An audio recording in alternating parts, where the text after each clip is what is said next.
a few words. I'm really proud. I've never been the best man for anyone, but I feel like this is the same honour. So hopefully you'll find a couple of these sort of couple of bits funny, and I hope I don't upset anyone. I'm sure I won't.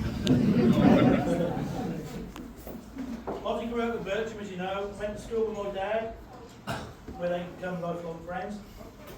Ossie took great pride in telling me that he had been attending Norwich football with his father. The first time was Easter Sunday in 1949. I myself have had the pleasure of taking Oz to the football for the last few years, even if he urinates on my seat.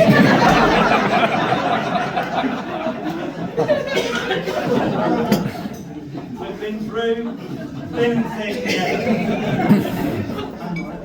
Just decided, missed a few games lately, mainly due to the weather, because Ossie never wore a coat. He always wore that bloody tracksuit. It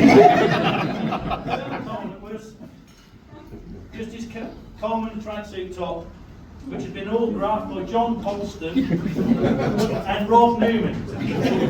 Their signatures had long since faded away. And when ironing, Ossie's beloved Daphne melted all the badge on it. Ossie always, as you know, chucked his own money about, didn't he? Ossie cut the badge off the Christmas card, stuck it to it with glue. You couldn't tell the difference. He really did live in that tracksuit top, as we all know. Over the years, Oz would organise buses for away trips. These always had a drama or two. We went to Tottenham on a Wednesday night, and unlike Loz, as you heard earlier, he's very good with maths and stuff. It discounted, and we had 4 too many people on the bus. No. We had to stand all the way to London. On the way home, there were 4 empty seats. We had left 8 people there. Having reached the M25, Ossie made the decision to go back. We went back to look for them. This is before mobile phones or anything. We couldn't find them. He found out the next day that they'd beat us home by 4 hours. They went on the train. Ossie also arranged the buses for both the semi-final losses. The main selling point with Ossie and his tickets, there was always a pasty or a pork pie involved from King's the Butchers in South Lynn, where Ossie lived at the time. When I was 22, Ossie and 10 others took a minibus from Lynn to the mighty band Moon. For crimes I know we'll never see it again. To watch up 11 Doris City. I remember Ossie saying we had to make most of this hammy, you say, because it's ain't what happened again. How right he was. Ossie sat in the front seat. He was the map reader. Whilst we were travelling through the night, Ossie fell asleep and we got lost somewhere in Luxembourg.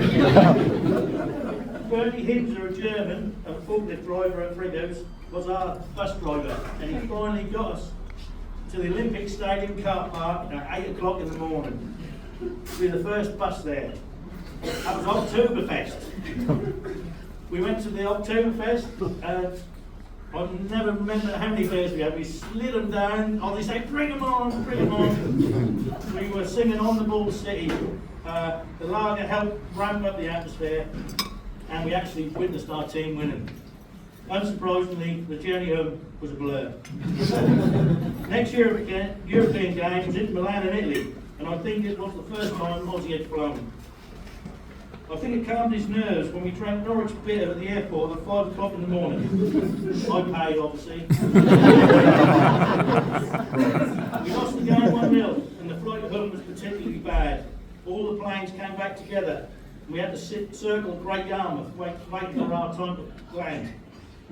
I looked across at me, and there was a man with his face half green, half yellow. I looked at Ossie, he was all green. And he proceeded to have a bilious attack and stewed into the pick and mix bag in front of me. I spent quite a few hours drinking with Ossie. He being one of the dying breed, he would insist on drinking his beer from a mug with a handle. My dad was also a member of this elite society. It might have been something to do with spending time at Bircham Social Club.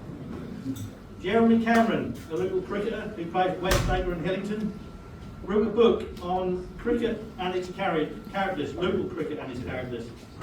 I'm fairly sure that parts of this book were based on fiction, as Ossie gets a mention in it, saying that he was always the first to the bar. Let me tell you, this wasn't always the case. We were having a pint at Norfolk Social Club after cricket a few years ago, and Ossie had been umpiring along with their chap. I can't remember his name, but this bloke asked Oz, why was it that he only spoke about three things? Football, cricket, and women. Ossie replied, that's because they are the three things that brought me most pleasure in life. I worked at Prince County with Ossie on a Friday night when he was on the 2 to 10 shift. We would sit down, have a couple of beers, and bowl a few balls down the aisles between the rolls of film that he and his great mate Rodney were delivered to the packing hall. Despite being a forklift truck driver, Ossie never passed his driving test, but somehow managed to travel across this country of ours by hitchhiking. I would like to bet at least half of everybody in this room would either seen him hitching or given him a lift in the past. Such was his charm, people would end up going out their way to get him to his destination. If Race Across the World was around now, Ossie would definitely. I always said he should have been a salesman, as he really knew how to speak to people, especially the ladies. Oz came away with us to Harrogate on a cricket tour in the 90s. What goes on tour, stays on tour. Here I witnessed a couple of his charity lines, which I shouldn't really tell you about, but here goes anyway. We were in this clubby pubby type place, and he asked one woman, are you Miss Harrogate 1997? She said no. I said, perhaps you should be. The lady was amazed. I've used this next one, but never had any success with it. We were in a bar and Oz got talking to this northern lady with a hole in her tights. He asked her, is that a ladder in your tights or a stairway to heaven? She was overwhelmed and brought him drinks for the rest of the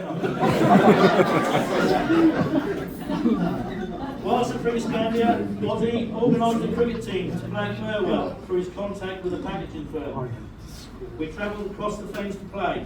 We ended up winning and celebrated by stopping off in Ely at the Cutter pub by the river. A shady-looking man came up to us and asked Ossie if he wanted to buy some good shit. No, Ossie said, I've just been. I had a naked pressed sandwich at Burwell, and it's gone right through. The year we were married, Ossie and my best mate Marcy went to the Caribbean to watch England play cricket. I was so jealous of the two of them, as they had the time of their lives. Upon their return, I asked Marcy what was the biggest thing he remembers about that trip. He replied, Ossie's breath. Oz being Oz and went for a bargain, ate salt fish all week, as it was very cheap. But they kept repeating on it, especially on top of red striped lager. The hill on Narborough Hitch cricket ground will never be the same. The green bench where Ossie sat is now empty. No more field and instructions will be relayed from there. No more green and yellow tracksuits. Ossie was always thankful to John Lowe for taking him out on a Friday night to the Stag or to Penny Lakes, and also really thankful to Tony Garrett from North Elmham, who he used to take Ossie out to the pubs as well. But I think Tony and John always bought the bear. The day before Ossie passed, he phoned me to say that he wouldn't become the footballer at Carrow. I already knew this, as he always saw the cricket season free. He must have been off colour, as he told me he wasn't going to watch the cricket either. As he was feeling under the weather, I didn't think much of it at the time, but he said whenever he went back to Bircham, he felt like he was going home. I asked Mandy if he would be cremated in his Norwich tracksuit top, and she said straight away, no. Dad's wish was to go out of this world exactly as he came into it, with nothing on. Apparently he's now got Norwich hat. A white Norwich hat. His hat was never white, was it? It was always bloody high bound. He's got a nice one now. Ossie has now gone up that stairway to heaven, telling them how they should feel, and in between them buying him a pint. Ossie. Bawsey.